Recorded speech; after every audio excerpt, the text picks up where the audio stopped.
Donald Trump, welcome. Thank you. Now that you're in second place in the polls, Politico runs a story quoting Republicans, including Ari Fleischer, the former Bush White House spokesman, calls you roadside accident. He tarnishes everyone, irresponsible, divisive, hurtful. Does that hurt your feelings? No, I mean, Ari is somebody that nobody respects, and nobody has any respect for him. I'm surprised you even waste your time quoting him. I'm number 2. I'm doing well. I'm going up. And people take me very seriously, and they call me, and they want to meet with me and at the top level of the Republican Party. And frankly, I'm the one that's going to bring back health to the country. I'm going to make America great again. Politicians aren't going to do that. And everybody takes me very seriously. You are constantly denouncing some journalists who write about you and talk about you. Let me run through it. ABC's Martha Raddatz, unprofessional and biased, you say. NBC's Chuck Todd, a real loser. National Review's Jonah Goldberg, dumb as a rock. Columnist George Will, a total dope. Fox's Charles Krauthammer, a totally overrated clown. I don't think you really believe that. I think that they criticize you, and your instinct, you're like a boxer, is to punch back. Well, I do punch back. I believe in punching back, but, you know, those are people that I didn't think have treated me fairly. A while ago, they said, he's never going to run, he's never going to run. Then I ran. Then he said, oh, he'll never file his papers. And I filed my papers. Now they don't know what to say. And then all of a sudden, I get these really big poll numbers, and they're really good, although I think they're going to go higher, because I really think people agree with what I'm saying at the border and just agree with me, period. So is there a payoff for you in picking fights with the not-so-popular media? No, it's not a payoff. Look, I like people that treat me well. I don't have to be treated perfectly, and I just want to be treated fairly. They were unfair. They don't call me. They don't mention anything. Martha Raddatz was acting like, oh, this must be a mistake. It must be a mistake. You know, I built a massive company. I've had #1 bestsellers. I've had The Art of the Deal, which is just about the biggest business book of all time. I had tremendous success on television with The Apprentice. I went to the Wharton School of Finance, and I was a really good student, and it's one of the hardest schools in the world to get into. And then they treat it like, you know, like, why is he here? Speaking of The Apprentice, NBC this week announcing it's severing its relationship with you over your comments on Mexican immigrants. First of all, when you hit back at NBC, why did you drag Brian Williams into it? Well, I think that, you know, they protect Brian Williams, and he went around lying and telling things that weren't so, and I think probably he shouldn't be on, but, you know, that's up to him. I actually think he shouldn't have done it, to be honest. I think he should have gone someplace else, but it was just something that I thought was appropriate. You know, you could bring up other names, too. Does it tarnish you a bit that this network that you partnered with so successfully over the years now says, you know, it's preserving its dignity by not wanting to do business with you anymore? Well, they were very unhappy because we had a great season last season with The Apprentice. They had, I think, a 2.4 rating. It was reported we did very, very well. And they were very unhappy when I ran, because when you run, you're not allowed to, as you know, do a show. Right, of course. So they were not happy with me, I will tell you that. And then when they saw the last week or two, the poll numbers so strong, you know, they figured, well, I'd run, I'd get out fast, and still do the show. When they saw my poll numbers, one of them actually called me and said, wow, you're not getting out anytime soon, are you? And, you know, they renewed The Apprentice. Right. This was renewed, and they thought I'd do it. And I can't do that. I want to make the country great again. I can't do that if I'm doing The Apprentice. So they were not thrilled with me. On the Mexican comments, why not say, maybe I went too far, poor choice of words, or even, I'm sorry? I don't have to say that. Look, the Mexican border is a sieve. People are pouring through our country, into our country. We don't know who they are, where they are. They come from all over the world, not Mexican. I employ thousands of Mexicans. I've employed over the years many thousands of Mexicans. Right. I love the Mexican people. They're fantastic, and everybody knows that. But in terms of the border, it's a disgrace. Either we have a border or we don't have a country. You know, you can't have a country without borders.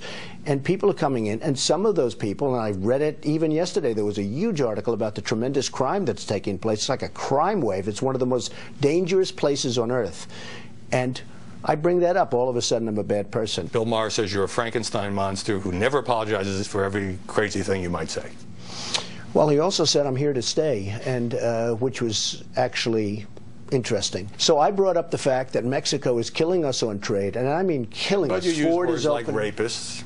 Well, rapists are coming in. Excuse me, I'll show you an article done by Fusion. I'm not disputing it. It's a question of tone. Of tone. course you're not disputing. So if you're not disputing it, why wouldn't I say it? Because it's a question of your tone, and it offended a lot of people. Excuse me, I read an article yesterday from Fusion, which is owned by Univision, right, as I'm told, and it talked about many of the women that cross the border are being raped.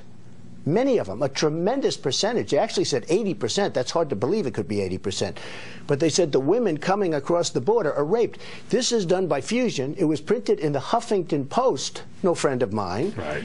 And I use the word rape, and all of a sudden everyone goes crazy. It's at 80% of the women, which is hard to believe, to be honest with you, but there is tremendous. So I think by and I can large, never apologize, Howard. Yeah. I can never apologize for the truth. I don't mind apologizing for things, but I can't apologize for the truth. I said tremendous crime is coming across. Everybody knows that's true, and it's happening all the time. I think when over I the mention years, crime, all of a sudden I'm a racist. I'm not a racist. I don't have a racist bone in my body. I think over the years, the press has been pretty good to you as you've built this reputation as a worldwide deal maker and builder and TV star.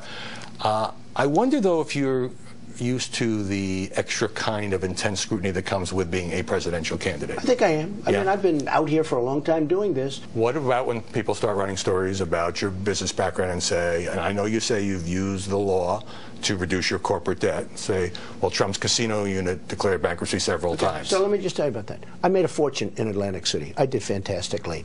I left about 7 years ago.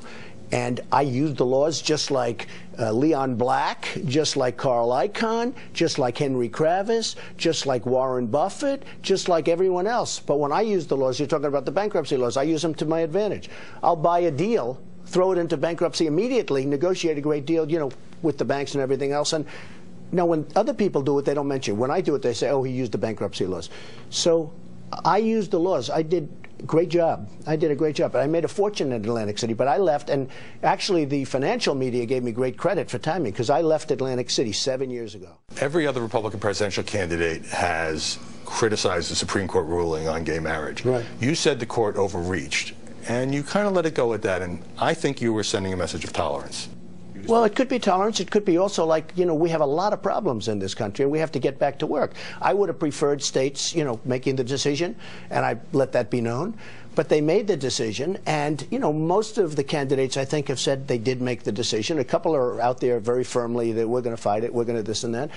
I would have preferred, certainly, if it were made by the states, the decision. I thought maybe that's what would have happened. You never knew. It was like a 50-50 call. But you're not going to spend a lot of time on this issue. Look, it's an issue that's been determined by the Supreme Court, and frankly, you know, I'm about jobs.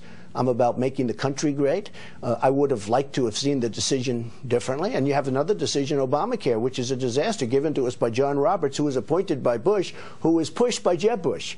Jeb Bush is the one that pushed John Roberts into that position. And when I look at even the most militant on the whole gay rights decision, the most militant people are saying there's nothing you can do, because they're talking about constitutional amendments, and then they go on to say that that could never happen. So at a certain point, you have to be realistic about it. What if this gets really personal? I lived here in New York in the early 90s when the tabloids went haywire over your breakup with Ivana and your relationship with Marla Maples. What if this gets dredged up and people say, oh, Trump, he's not a good role model? Look, everybody knows me. I've had an amazing life. I've built an amazing business, and actually they said, oh, he'd never say what his business is worth. It's actually a much higher number than the number I gave. What, you were underestimating your net worth? Yes, I actually underestimated. In fact, there was a case where, in Iowa, where the Des Moines Register did a story where I actually said, I have stores that are worth more than Mitt Romney. Jokingly. And the reporter said, can I use that? Because I said off the record. Right. I said, I have a store that's, and they said, yes, they actually used it. I said, I don't care, use it. So the next day, they do a story that, oh, Trump exaggerated, because they said, well, then they went out and did a value on the store, and the value in the store was many times. It was the Gucci store downstairs. But when you run for president, you're judged on more than... And they actually apologized to me, which was sort of an interest. When you run for president, everything is fair game. You're judged on more than just your net worth or your business success. I agree, but I will say this. What this country needs, and I think the reason I am doing well, because I know how to make things better. I know how to make things work. That's what I do. I've taken businesses that are a disaster and I've made them work. And I'll use laws and I'll use all sorts of things, but whatever it takes, I make them work. I make things better, whether it's the Woolman skating rink in Central Park, which was a disaster and I made it phenomenal, or whether it's the golf course in the Bronx that's been under construction perhaps for 31 years. Nobody even knows when it started. And I took it over and got it done almost immediately. And Jack Nicklaus, the great Jack Nicklaus, said maybe without Trump it would have never been built. That's what I do. But some in the GOP say, well, Trump's going to take up space on that debate stage that could go to someone else who might actually win the presidency. Well, you know, I think I would have as good a chance right now as anybody for winning, because I think people are tired of politicians. They're all talk, they're no action, and I think that's what's happening. But as president, you have to deal with other politicians. Howard? Look, I build a great company, go to the best school, do great, #1 bestseller and numerous bestsellers, tremendous success on television, and then I don't belong on the stage with some governor that did a horrible job or some senator that did a horrible job? I mean, explain that to me. Why? Because I'm not a politician? I think people are tired of politicians. I think they're tired of all talk, no action, nothing gets done, whether it's IRS or Benghazi or Hillary's emails. They talk. I'm talking about I'm a conservative Republican. I'm talking about the conservative Republicans, the Republicans. They talk. Oh, great indignation for one day, and then it's all forgotten about. Nothing ever happens. You've been quoted as saying you have a 10 to maybe 20% chance of success. Not great odds. If this is a business deal, you probably wouldn't do it. No, it's not great odds. I mean, I don't know what my chances are. Somebody asked me that. I said, I don't know, 10, 20%. I'm not saying it's a lock. But I have something that works. I have the expression, well, I'm going to make our country great again. I'm going to make America great again. I'm going to do something. I'm going to create jobs. I'm going to take jobs back from China. I'm going to take jobs back from Mexico. By the way, Mexico's the new China. Mexico is killing us. What are we doing? We're losing our base. Our GNP is, think of it, it's less than zero. That means we're getting smaller. And all these other countries are growing like weeds. So presidents don't run the economy. You know that.